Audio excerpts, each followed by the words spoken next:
On Monday, Trump met with the president of El Salvador, where they discussed the deportation of Kilmar Abrego Garcia and the building of new prisons in El Salvador for homegrown U.S. criminals. Both presidents said there's nothing they can do to return Garcia, because they claim that since the U.S. labeled him a terrorist and a citizen of El Salvador, that El Salvador cannot release a terrorist into the United States. Critics continue to point out that Garcia is not a terrorist, and a court order protected him from deportation, and he's married to an American citizen, and the Supreme Court has ordered the Trump administration to facilitate his return home.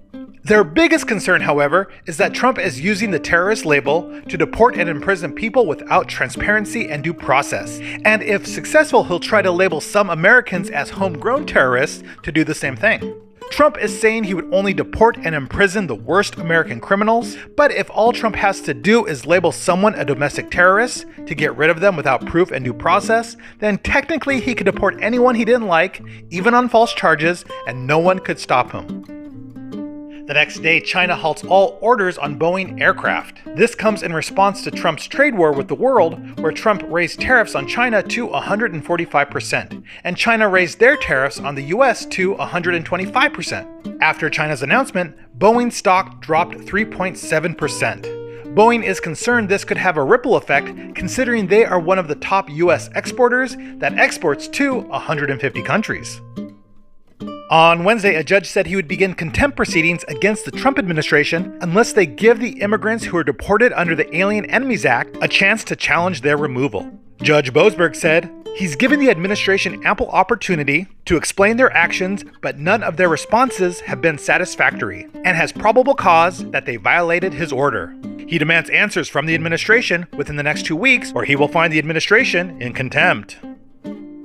The next day, we find out that Kilmar Abrego Garcia is still alive because a U.S. senator met with him in El Salvador. Senator Chris von Hollen of Maryland, where Garcia lived in the U.S., met with him at the Secot prison in El Salvador. A sigh of relief came over Garcia's family knowing that he was still alive, but unfortunately after the meeting, Garcia went back into the prison, while his fate hinges on the U.S. courts and the willingness of two presidents.